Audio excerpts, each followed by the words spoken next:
he is 100% worth it. He takes it to another level. Oh my God, I just fell in love with it. Thanks so much, Jay. Blew my mind.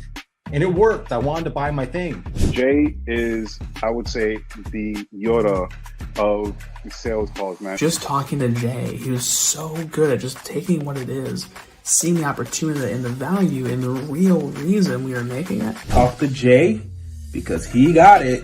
He can definitely help you out. Talk to Jay. You're going to get a lot. You're going to gain a lot. I would absolutely recommend him for any position that you have. Jay's definitely the guy. Give him the chance, give him the opportunity. You won't regret it. He's good at what he does, so I highly recommend him, and I would book him before he is fully booked out.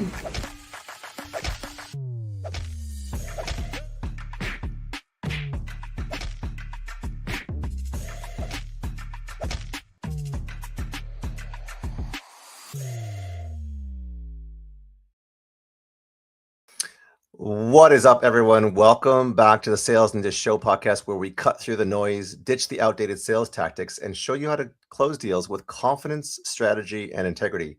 I'm Jay Lee, founder of Sales Ninja, and if you're tired of chasing leads, handling endless objections, and feeling like you have to convince people to buy, you're definitely in the right place. Here, we do sales differently. We believe in positioning over pressure, where the right people lean in without the need for pushy tactics. And that's the heart of the reverse glass selling method, a kingdom-driven approach built on trust, service, and true connection. Because when you lead with value, sales becomes effortless, and when you sell more, you can give more. This episode of Sales Ninja Show podcast is proudly sponsored by NSB Payment Solutions. If you're using Stripe, PayPal, WAP, or any other credit card processor, NSB can help you reduce your processing fees and potentially save hundreds, if not thousands of dollars every month. One client is already on track to save thousands monthly. There is no cost for a savings analysis, and their customer support is world-class. So book a free call today and see how much money you could save and keep in your business. Today's guest is someone who has quietly become one of the most connected and respected names in Arizona real estate investing. In under 3 years, she's helped facilitate more than $20 million in transactions by mastering one thing most investors overlook: relationships. From wholesale dispositions to flips and Airbnb opportunities, she's built a reputation for bringing the right people together and getting deals across the finish line. She's faith-driven, she's focused, and she's also passionate about helping entrepreneurs grow with confidence and purpose. So get ready for a conversation packed with strategy, mindset, and real-world insight with Annette Seijas.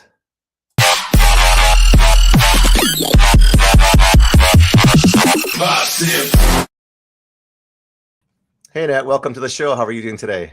So good. Thank you so much for having me. Glad that you're here.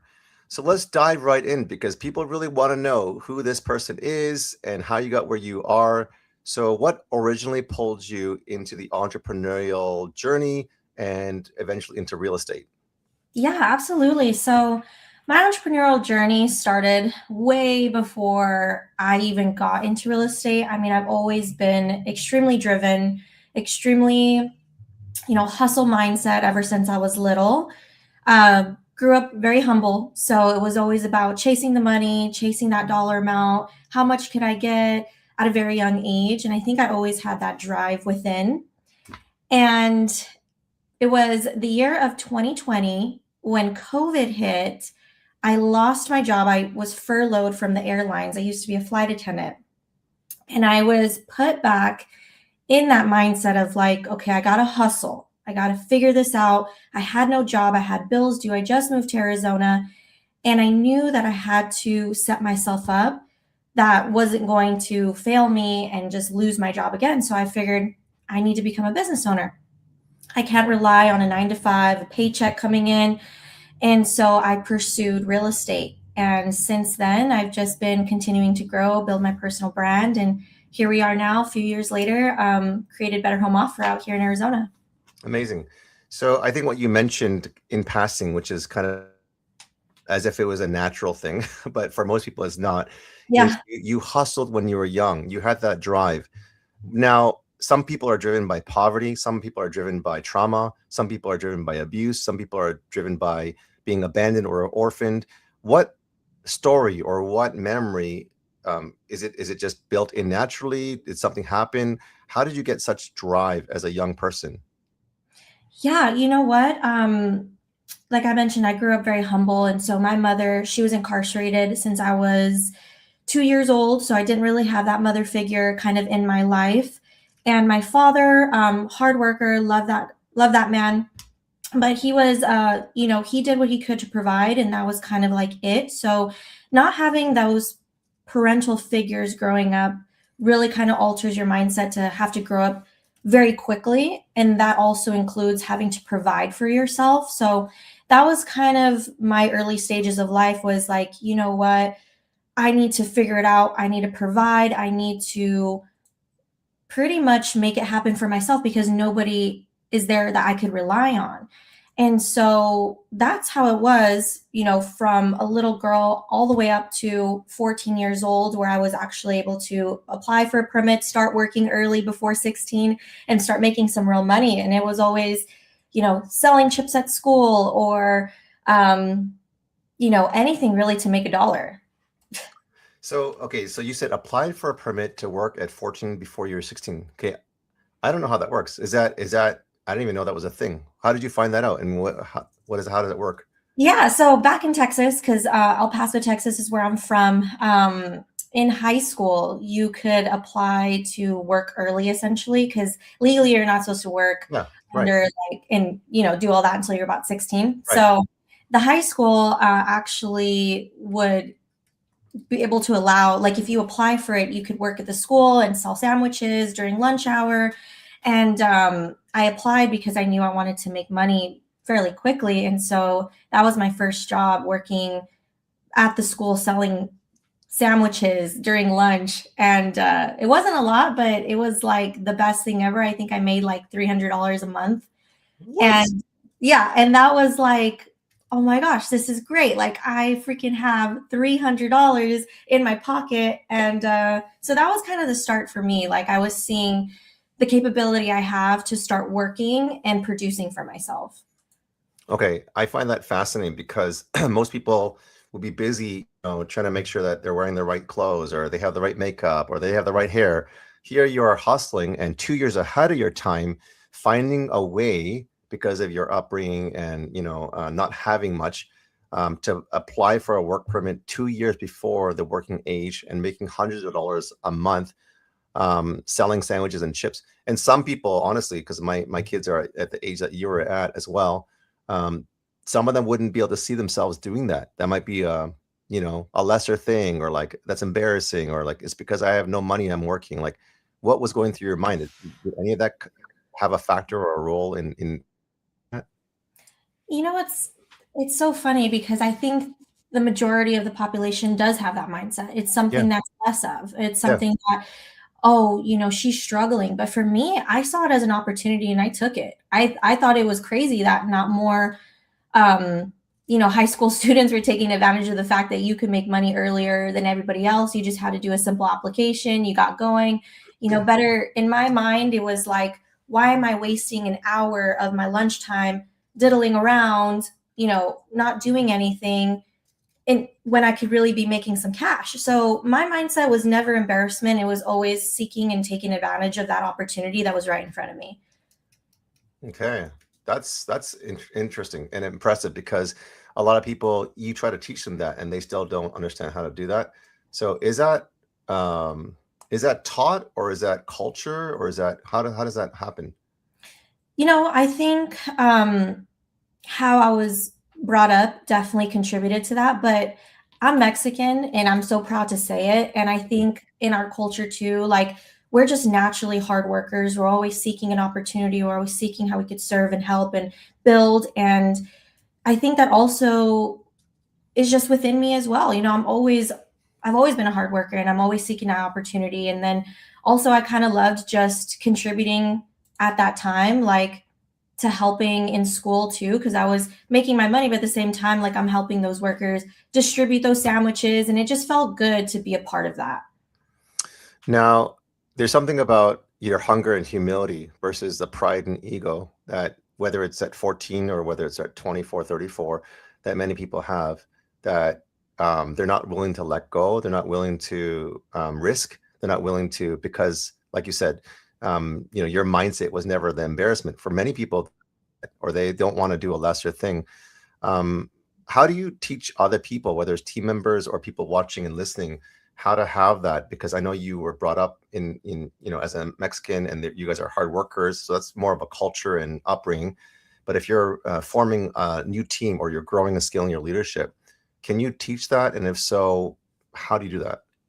Yeah, absolutely. So on my social media, besides showcasing, what I do in real estate and my faith and where I stand with that, another true thing that I'm really passionate about is this concept of building a life by design. And building a life by design is taking control of your life and creating it to be something that you envision. And so it all starts with mindset. It's a mindset thing, and it's choosing actionable things that you could do on a day-to-day basis that's going to help you get closer to that vision that you see your life to be. And so what I talk about a lot on my social media platform, and people that come to me and ask about that, it's practical things. It's prayer. It's waking up early. It's reading, books that are going to help grow your mindset and perspective. So it all starts with mindset. And then, of course, faith ties into that as well, because faith is the foundation of all things. And if you don't have that with Jesus Christ, you really can't move up from there. So I always talk about those two things. Amazing. So since you segued to faith, how did you come to faith? If you want to give us a short version of that story, and how has that played a factor in your business? Because some people that I've talked to or that I know won't talk about their faith because they're closet Christians for whatever, personal reasons. And then other people feel like faith works against them in their business. So there's a multi-tiered question, which is, how did you come to faith? Number two, how do you exercise faith when some people feel like that can work against them? Yeah, absolutely. Great question. For me, I came to faith from the day I was born.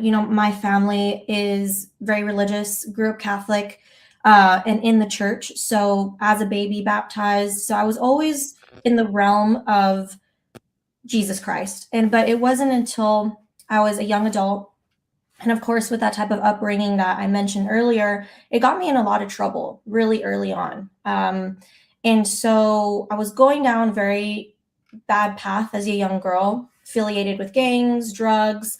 And so at the age of 19, I actually got myself in trouble, landed in jail. And I really, I thought my life was over. If I'm being so honest, Jay, I made a really bad decision at a young age before my life even started. And wow. And I remember during that time, I was praying to God because I knew He'd always been with me. God has always been in my life, guiding me since the day I was born. And I knew His presence have always been there, but I chose to make the wrong decisions, and it landed me into some serious consequences. But that time, I remember praying, God, please, release me from this season. I'll surrender my life to you. I'll serve you in any venture going forward. And I remember He helped me in my mind stay strong enough so that I could get through that season, trust that process of going through all the legal stuff, serving my consequences. And the outcome was getting the felony expunged off my record. Praise God. Wow. And, I felt more closer to Him than ever, because He kept my mindset strong. As a young girl, making that decision, putting myself in that situation, it really did seem like the end of the world. But He held my perspective that, He is the author of all things, and my story was not done written yet. And I see that now because, I'm in Arizona, in a completely different state, and I've built an incredible business, and I know this isn't the end, but it was then that really brought me to God. Wow. That is an incredible story. Thank you. It sounds like something Netflix, or considered writing a book about this. Oh, I haven't, but maybe you're sparking some ideas. Yeah. Prison to profit, from trap to transformation, you know. Oh, I love it. Right? Yeah. From felony to faith. Yeah. No, but, and then to answer your second question as well, I see no embarrassment I see no embarrassment or friction in having Jesus separated from my business. I think I would be nothing without him. So it comes in one, you know, and I think that there is a huge advantage to working with other faith-based Christian entrepreneurs, business owners, because again, it goes back to foundations. There's a certain foundation of morals, values, and beliefs that I really stand by and I think lead all business in the right direction. So, you know, connecting with those type of people, it just makes sense. It makes sense for business. It makes sense for values and just being completely aligned. Amazing. So let's segue to this incredible achievement of generating $20 million in transactions so quickly. Like we're talking like 3 years. How is that even possible? And what does the money math look like if you're able to kind of just give us a high level of like the average transaction value, how many, you know, hundreds, I'm exaggerating, hundreds of people are selling for you, which is not true, I know. How do you do that? Yeah, absolutely. So in my first year, I went a little crazy, and I went a little crazy by putting myself out there. And I mean, I was 7 days a week. I was at every networking event. I was, I think, sending like over 100 DMs on all my social medias, personable videos, introducing myself to people that were either in real estate, an investor, somehow in the market, some sort of business relation. I was just sending introduction videos. And I think that in itself helped build my credibility and just kind of help put my name out there. Like, hey, I'm Annette. I sell off-market deals. I wholesale real estate. If you have deals or you want to buy deals, like I am your go-to. So in my first year, I just went manic with that. And really, like it was 7 days a week for a full year that I just went all in. And I just wanted every single person in Arizona to know, like, I am your go-to if you want anything off-market deal related. Wow. Yeah. And you said 100 DMs. Is that in how long? I was trying to do that like daily. Like I was just spamming. Yeah, I was spamming people. I was just trying to connect with as many new people as possible. And that in itself built relationships that I have till this day.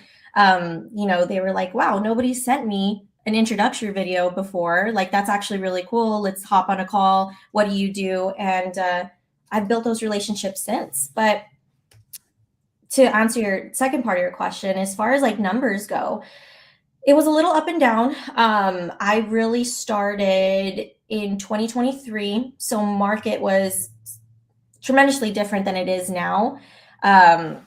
So wholesale deals at the time, I was wholesaling, but I was also doing dispositions. I was acquisitions. It was my first year. So I was kind of a utility, doing all types of different things. And so average deal size, I mean, it was all over the place. I remember my first deal ever was about $5,000. And then later, 6 months down the road, we hit 20, 30, 50. 1 month we had like $250,000 month. And this was with the team that I was previously on. So it was an interesting time. We were crushing it back in 2023. Wow. Yeah. So that's incredible. So, and how many people are helping you help generate such incredible results? $20 million in like 3 years. Jay, since my time beginning in real estate, it really has been me, myself, and I. Now I'm blessed to have my team. So I have my disposition managers, I have an acquisition manager, and a few VAs. But my team itself, we're lean and mean. But when I first started, and in my first 2 years, it was me and my Google spreadsheet. What? Yeah. Wow. That's a lot of sheer determination, effort, hustle, discipline, focus. Now, for people who are listening that are lacking that, which is the majority of the people that are listening. How does that look like in a practical way? So let's say, today, Wednesday, what does your schedule look like? What time are you waking up? What time did you sleep last night? What's on your schedule? Do you have like non-negotiables? Do you have like a set time allotted for certain things? Yeah, absolutely. So, I mean, throughout the years in business, now it's been almost 4, I've refined like what my day-to-day looks like, and it's obviously improved and gotten a lot more, again, refined. So now it looks like, I start my morning routine, and that is a non-negotiable for me because I'm setting my mindset to be able to handle the difficulties of the day. So I always wake up early with the sunrise. I love waking up with Jesus, and I read my Bible. I always have a personal Bible study, and I'm currently reading a book right now. So I'm reading Boss Moves by Myron Golden. Oh, yes. Really good. Good one. Highly recommend. So I start my day with the Lord, pray to help guide me, be a better leader, serve others, accomplish my goals for the day, give me the strength to be able to handle anything that arises, because we're, in real estate, we're always putting out fires, and it's crazy sometimes. And then I always read my book, and then after I jump right into it. So it's, always helping and motivating my team because I am leading the boat, leading the ship. I always like to start with high energy, and then we're kind of tackling the day. For me as a leader, I'm always seeing how we could continue to progress and grow.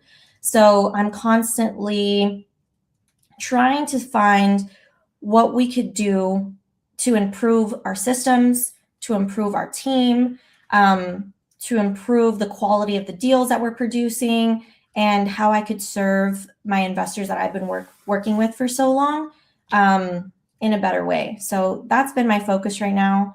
I think AI is also kind of like taking over my world a little bit because I'm trying to grow in that.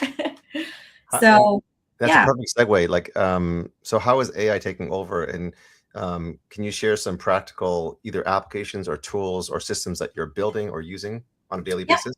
Yeah, absolutely. So I think everybody has kind of got a little taste of AI, and in the business world, we see how it could increase productivity, 10x, 100x. So right now, I'm currently trying to see how we could implement that within our CRM. It's more so like Better Home Offer. We're a disposition company, but we're in wholesale real estate. So we're sales and marketing. That's our game. So using AI like Claude, Chat, GPT, and Cowork, seeing how we can integrate that to increase our productivity with marketing and increase our productivity with sales.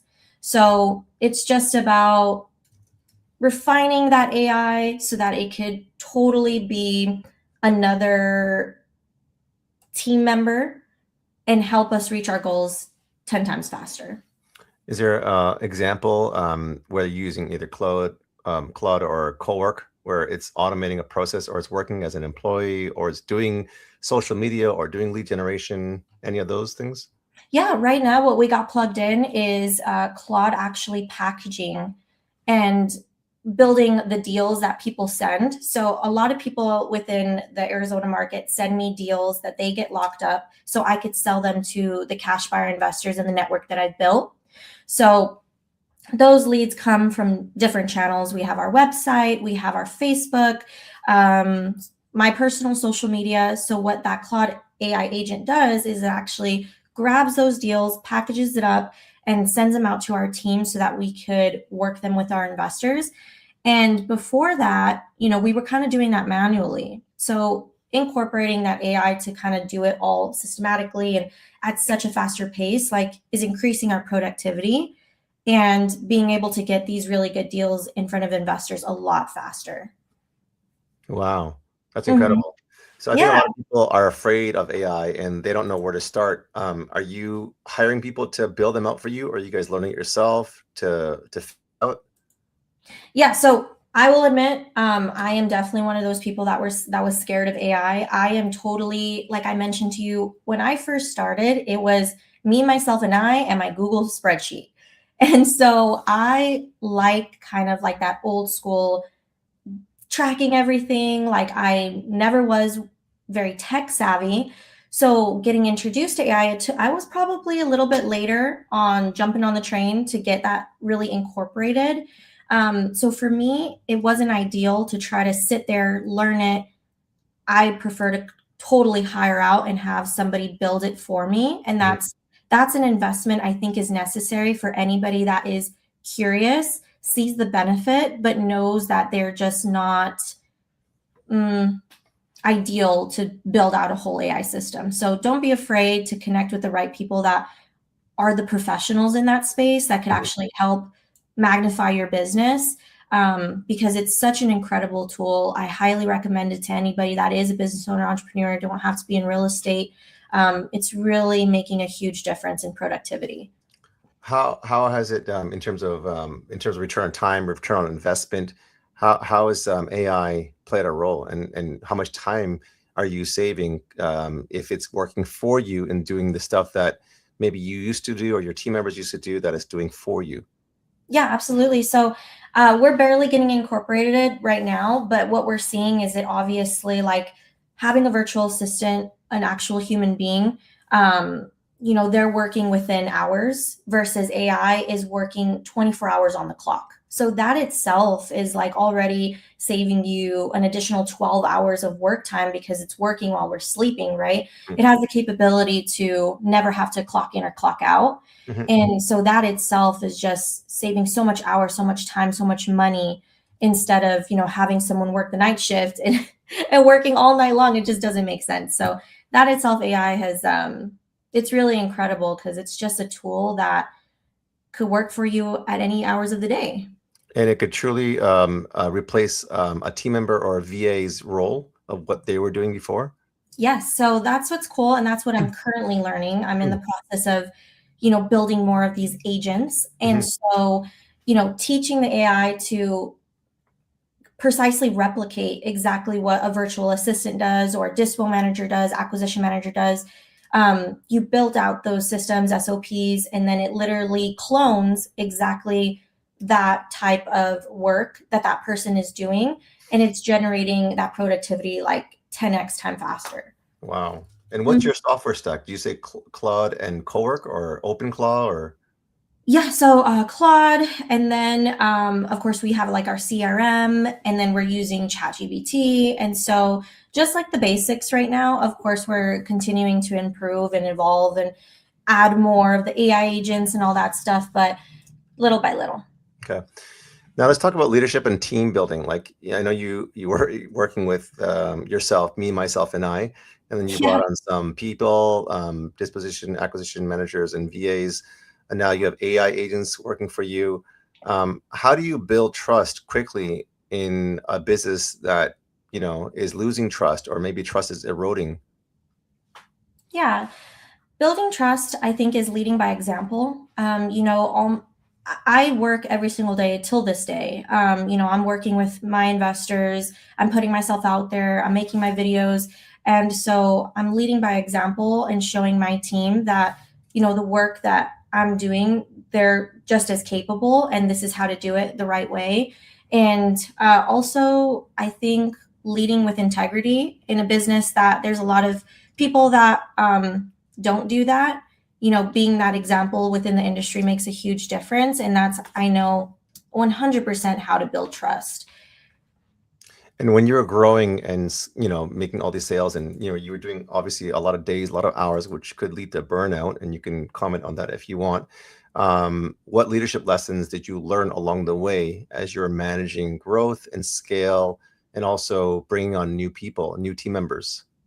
Absolutely. Oh my gosh. I love this question because like I did mention, I was going pretty crazy that first year. And even leading into my second year, I was hitting that ceiling of being extremely burnt out. I was working myself really hard. I wasn't prioritizing my mental health, my physical health, my spiritual health. And I think that's what was the breaking point for me.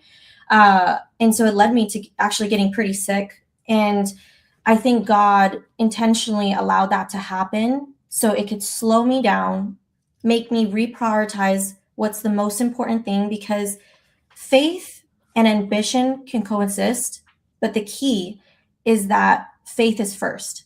And that's exactly how you're going to continue to scale at a high level. If you're continuously being ambitious with no faith at the forefront, you're going to physically burn out your body. We're all human. We need rest. We need to properly rest our minds. We need to be in the gym. We need to be feeding ourselves correctly. And so when that happened, it really required me to kind of reprioritize. And now that I have those foundations and everything in place accordingly, I run amazing. I love to say that. I think I have everything kind of aligned now. So I no longer burn out. It's great. That sounds healthy, and it sounds like a lot of places that people will want to get to. So you said faith and ambition can coexist, but faith must be first. And before you, like you said, you were working so many hours, crazy, mentally, physically, spiritually, you got really sick. And that was a way that God was signaling you to slow down and have that Sabbath rest, right? A lot of people are like the hustle and grind. So for people who are learning and actually living out what you did before, which is that hustle, the grind, no days off, push past your quit, put, a gazillion DMs and as many posts as you possibly can and record as many videos. And, I'm exaggerating here just to make a point. What advice do you have to say to them? Yeah, absolutely. I mean, I think we're sold this dream or this idea of like, if you hustle and grind every single day, 7 days a week, you're going to make it, you're going to make millions, you're going to get to the top. It's just another tactic. It's wrong. It's not the way to go. Prioritize your foundations in faith, in your mental health, your spiritual health, and you're going to see how that's going to 10x your productivity. It's going to lead you into making the right decisions. You're not going to be emotionally driven by a dollar sign. And so there is a lot of people out there, because I see it all the time, people that are desperate. I was desperate at one point. I want to make it. I want to make money. I want to be financially free. And so you just need to change that mindset so that you can have good foundations to build on and it be stable versus, just being hungry, chasing something without no stability at all. Love it. Now, for people who are looking to grow, scale, or even make the first hire, and they have like limiting beliefs, maybe a mindset, and like, oh my gosh, the cost. Who would you recommend to be the first hire? The first hire when wanting to grow and scale? Mm-hmm. Yeah, I believe in mentors. I was kind of skeptical at first because a lot of them are high ticket, but I will be the first to tell you, as someone that didn't come from a lot of money, that little money that I did save in that first investment for a mentor that and this is key. So a mentor that actually aligns with your morals, your values, your faith, and actually represents the life that you want to live. It's not someone that's all talk. They actually live it. They have good character. Hiring somebody like that could get you to the next level, you are going to have to pay, but it's going to be the best investment that you ever make, because you have to expose yourself to different mindsets. You have to expose yourself to different perceptions. And you can't do that unless you put yourself in those rooms. And sometimes those rooms require you to pay. And again, I think it's just the best investment that you could ever make is hiring a mentor. So I wouldn't buy a course. I know a lot of people, get sold on courses and stuff, but I would actually probably hire like a mentor, someone you could physically talk to on a day-to-day, get advice from, get prayer from, to lead you into the right direction in your entrepreneurial journey. Love it. I think that's a very, very wise decision to invest in yourself so that you can get to the place that you want to, live the life that you want to on your own terms. I saw on some of your socials, I can't remember I don't know if it was your videographer or some other guy or a partner, because you guys were in some homes and it looked like the HGTV where you're like, oh my gosh, can you smell this? Or can you see all the stuff that's in this house? And you're like, this is my everyday. Right? Yes. So I'm laughing because I don't have experience like you in real estate, obviously, because I'm not a real estate agent. But when I was looking for homes, I seen homes like that, and I know my wife and I were just like ready to like, you know, hurl, right, because of the things that we saw, right, because it was so Oh yeah. disgusting. So, how do you stomach that? Like, is this just like I got the endurance and the resilience because this is like I see this all day, like kind of like a doctor. You see blood every day. Did you have to build something you just like every day is like, I don't really like it, but it's something that's an evil or not evil. It's a necessity. Yes, honestly, Jay, I definitely had to build a stomach for it because I remember my first year not being in real estate at all. This was completely foreign, new to me. And when I started getting into the world of investing, specifically wholesaling, you know, we often see houses that are in hoarder situations being foreclosed on, or they're, you know, they were completely vacant and squatters were in there and, you know, it just got completely ruined. So these conditions of the homes can be extreme. And I mean extreme to the point of, you know, unfortunately, there's dead animals or what? Oh yeah, I've seen the worst of the worst. You know, just absolutely in the worst of worst conditions that you could think of. So yes, my first year, it took me a little bit to get used to because I'm like, okay, why am I putting myself in these types of situations? But when you see what the outcome is, you know, for perfect example is like that house that I had posted. The seller was actually an elderly woman that had just lost her husband. And, you know, she had no other family. Children had already moved out. And, you know, so knowing that on the back end, you kind of have some understanding of how that house got to that condition. This poor woman couldn't care for herself. And so me as an investor coming in, now taking that off her hands, I'm going to reinvent that house completely and then now be able to give a totally new home to a family. It's a beautiful thing to kind of see that. So at first, in my first year, it was like, what the heck am I doing? Like, this is terrible. Why am I even putting myself in this situation to be in a house like this? Yeah. But then, you know, you learn the story and you're like, wow, I'm actually serving somebody here. I'm helping somebody in need of a situation. And that's what I think I love about the business so much, is because every story is different and every house situation is different. But regardless of the difference in what that situation might be, you're always serving somebody at the end. I think that's beautiful. So it's your ministry, right? Like you are literally coming into people's most vulnerable state.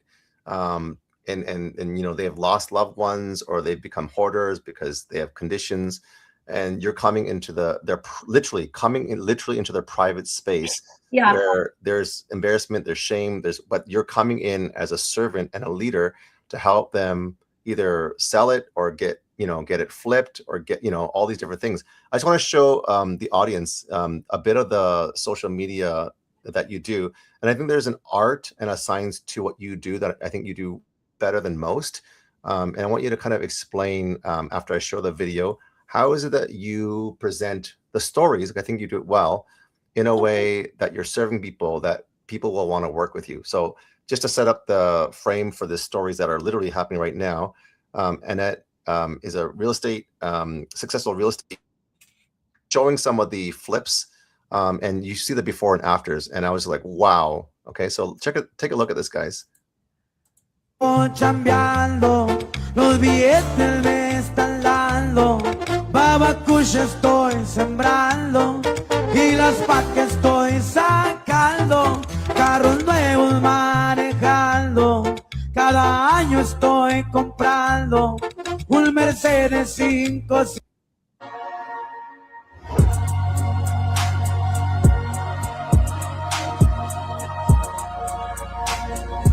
$6 million development.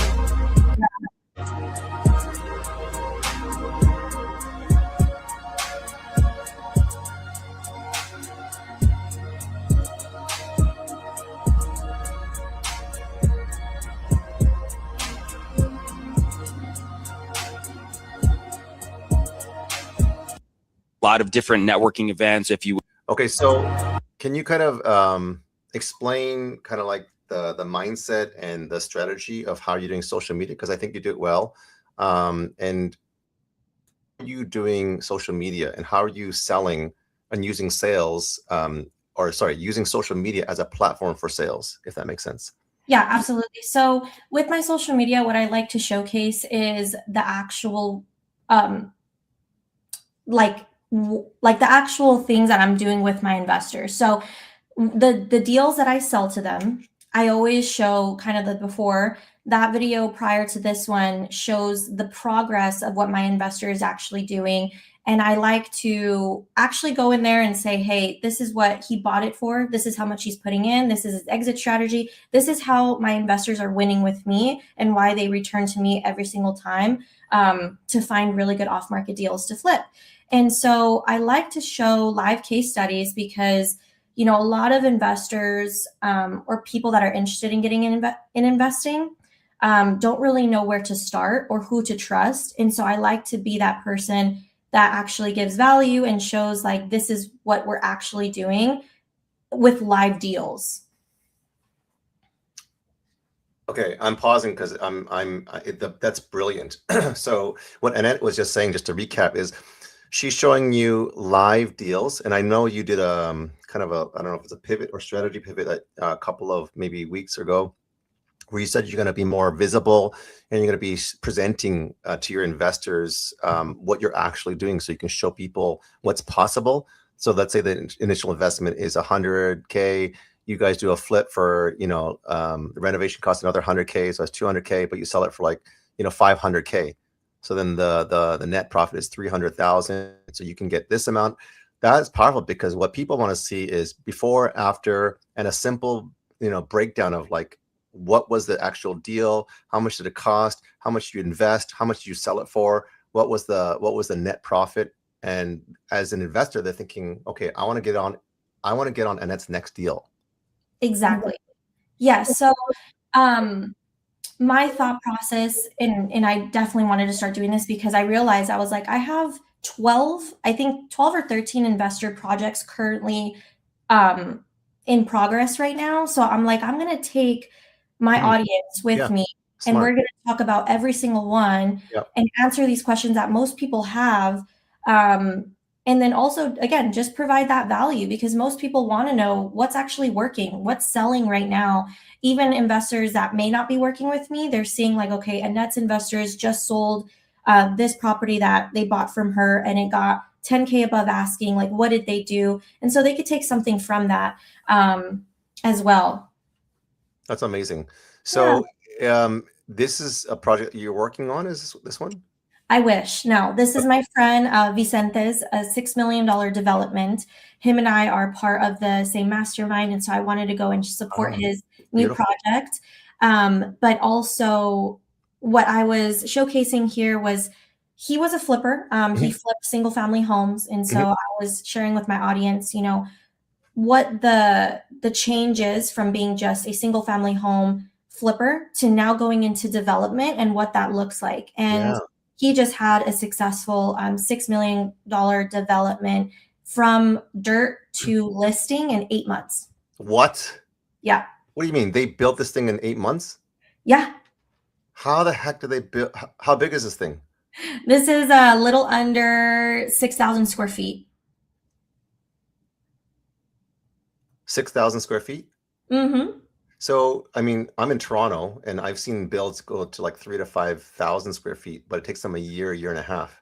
Yeah. Yeah. That's typical. And most developers find that to be their timeline, but he is actually the developer, the general contractor, and I believe his dad is the architect. So they're moving at speeds unheard of. Holy goodness. Yeah. And so I had to showcase that because I have a lot of investors, and maybe some people in the audience are investors and they're looking to get into development. This was like huge. Okay. What I also want to acknowledge you, Annette, in live is your integrity. I mean, you could have easily said that was your deal, but you're being honest, you're being transparent, you're keeping it real, right? And I think there's a greater respect and admiration to you in your faith, in your foundations, in your transparency, to be able to say, hey, I'm on journey and you're doing really well. but I'm not where I want to be. And like you said, with your team and yourself, your systems, your automations, your AI, you're always wanting to get better and improve. I think that's really awesome. It talks a lot about your character, your leadership. So speaking about leadership and speaking about people who are investing, what advice would you give to someone trying to break into real estate today? Yeah, the best advice I could give is the relationships that you built is going to open doors that you'd probably never have the opportunity to. So put yourself out there, go to networking events, build relationships with people that are within your realm. So if you are a real estate investor, you want to start building relationships with general contractors, with wholesalers like myself. You want to start building relationship with lenders. And then once you kind of get into those people within your realm, all the questions that you may have to get started are naturally going to be answered. And those doors are going to start to open for opportunity. Amazing. And how do you help newer investors build confidence quickly? I help them build confidence quickly by being fully transparent from the process of A to Z. I always like to have like a buyer consultation and let them know like, hey, working with me, this is what it looks like. If you have any questions along the road, I'm there to support you. That's majority of the time for my first time investors. Seasoned investors, they kind of have everything in place. But for people that are just getting started, like my help is from start to finish, not just me providing you a deal and then you being left to figure it out. I think that's different. That's a unique selling proposition, is that you're holding their hand, giving them red carpet treatment all the way, right? Yeah. I mean, if that's what they're looking for because they're brand new and, they definitely need that extra help, that's what I'm here for. So speaking about faith, purpose, and kingdom driven, which, is what you really live by, and you've said many times in the beginning of this podcast, how does kingdom-driven entrepreneurship, what does kingdom-driven entrepreneurship mean to you personally? Yeah, kingdom-driven entrepreneurship means, again, it's faith and ambition could coexist, but the key is that faith is at the forefront. Mm-hmm. And so when we're logging in every day and my team's logging in every day, we go in with the mindset of like, how can we serve others? It's not about what's the next sale that we could get, because sales are going to naturally come when we're continuing to serve more people within our community, more investors, more sellers. And so what that means to me is just having the mindset of continuing to help more people and then generating more wealth and more income in business just follows right behind that. And as you're growing, scaling, and getting more recognized, being more visible, getting more of like a stage, if you will, how do you, Annette Seijas, how do you stay grounded and humble while building at a higher level when people are noticing you? Yeah, I think it goes back to my pillars and my foundation that, all that God could provide, he could also take away. So always giving praise to him and knowing that, everything that I've built, he really owns at the end of the day. I'm just a vessel that is here on earth to help and serve and spread his word and his, his good faith. And so in business, when I'm continuing to grow, I thank God for giving me that platform, and hopefully I could help and serve and just, help serve more people and continuing to do what I love to do, which is real estate. I definitely have found my niche and my passion. And so I think the key to that as I continue to grow is just giving thanks to God and knowing that everything that he could give me at any given day, he could take away. And so it's not something for me to possess ever. That's amazing. I love your posture, because a lot of people, even faith-based kingdompreneurs, have achieved some level of, success or climbed a certain summit, if you will. And as you get higher, it becomes, there's less people there. And with that becomes some sort of elitism, if you will. Oh, and absolutely. what you said was really interesting, because, what you're doing is you're stewarding what God has given you, but he can also give and take away at any moment. And not a lot of people that are faith-based have that kind of acknowledgement that, because, love and success can corrupt people. It's throughout scriptures, throughout history, throughout, humankind. It has unfortunately corrupted many people, and none of us are susceptible to this. We're all vulnerable to it. I just love your posture towards knowing and acknowledging God in that. And I think it's a lesson for everyone, including myself listening, that as fruitfulness, as success, as money comes, it can be taken away. So we are supposed to be grateful and served at the highest level, regardless if we have little or if we have much. I think that leads us to our lightning round, just to kind of, I'd love to get you on a second round for, sales tips and sales practices, sales tactics. But Absolutely. for today's episode, I'm going to end off on a lightning. So what first comes to your mind? Just respond as whatever comes at the top of your head. So what's the best business advice you ever received? Best business advice I ever received was stay true to my individuality. I think it's very easy to try to replicate what other people are doing and kind of mimic, how they present themselves on social media. But staying true to your individuality is what is really going to make you explode in business, because nobody else is like you. And I think just to kind of piggyback with you, one thing I heard you say in the very beginning with the high school selling sandwiches and chips, Yeah. and, growing up as a kid, hustling, is that you're not really listening to other voices and what other people think, because you're not embarrassed. You don't have an ego, but you're listening to God's call and His voice and where you feel that's leading you. That's a really important part. What's one real estate myth that people still believe? I think one real estate myth that people still believe in is that you could get rich on just rental homes. I think there's a lot more to it. You have to be very strategic, and you really have to know your numbers, and you have to work with good people. So don't just start buying real estate because you think that you should. I think you really need to analyze what aligns with your future goals and your investments and your finances before you start buying a lot of properties at the wrong prices and stuff like that. So this idea that, owning real estate is going to get you rich, one, it is true, but at the same time, you need to strategically buy and make decisions based off of your goals and not just what everybody else is saying. Gotcha. What's one of the biggest lessons you learned from a failed deal? A failed deal, that my integrity and my relationship with all people involved was more important than what I was going to get paid out on that deal. So doing the right thing, sometimes that might have been money coming out of my pocket, but if it preserved that relationship that was involved and it was the right thing to do, that was the biggest lesson learned that I had from a failed deal. Build relationships then versus burning them, right?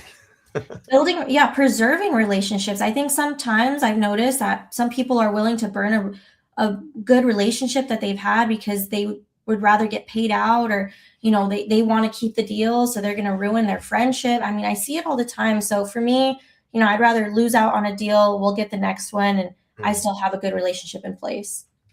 Awesome. Favorite productivity habit? Staying disciplined to my non-negotiables. That's going to be my faith, which is my Bible study in the morning, my spiritual health. That is my spiritual health. And then my physical health is never missing the gym, staying disciplined with that. And then my mental health, reading books, staying close to my friends and family, and not losing sight of that important relationships as well. What's one sales skill that everyone should learn? I think a good sales skill to learn that everybody should know is how to handle objection. In sales, you are definitely going to be dealing with people's emotions. Sometimes that's angry, sometimes that's sad. You never know what you're going to get. Every sale is different. And so being able to handle objection and being emotionally disciplined is going to really set you apart from people that are doing sales and people that are not. Okay. Before I get to the last question, which is sell more to give more, all my guests answer that question because that's my motto, to sell more to give more. What's a book, a podcast, or even a mentor that changed your life?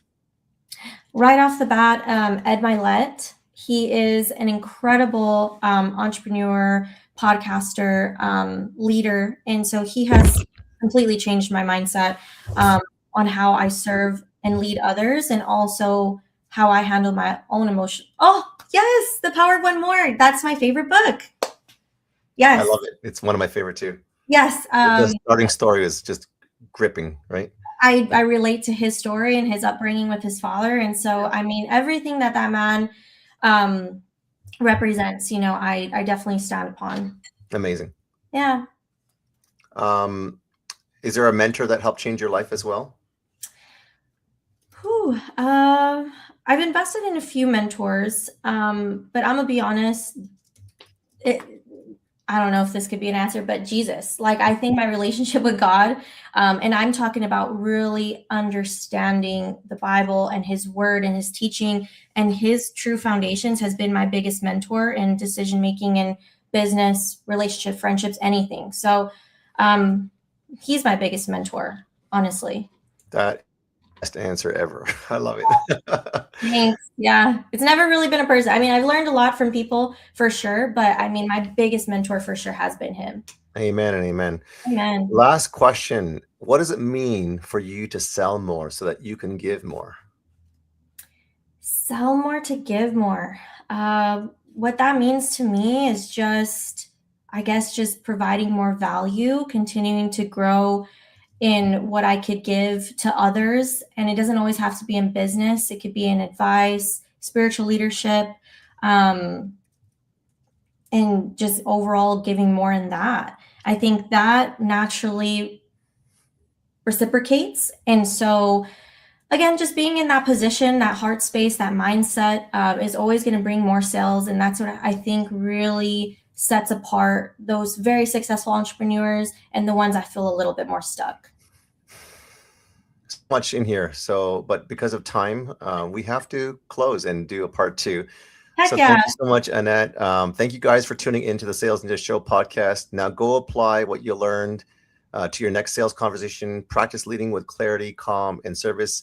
There's so many gold nuggets that Annette shared. One of the last ones that she said is stay true to yourself.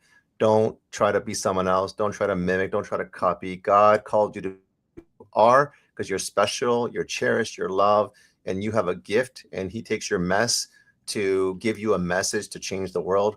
If you are ready to master faith-driven sales psychology and close high-ticket deals with integrity, head over to www.gosalesninja.com and book a free Sales Ninja audit call to find the hidden gold business.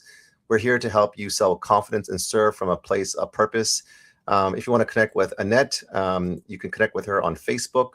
You can connect with her on Instagram, and you can also connect with her on her website at betterhomeofferllc.com, helping Arizona investors scale strategically. So with that, remember, your work is stewardship. Keep your eyes on God. Stay faithful in the small steps. And we want you guys to sell more so that you can give more. Annette, thank you so much. You are amazing. And we will see you guys on the next episode. Take care for now. Thank you so much, Jay.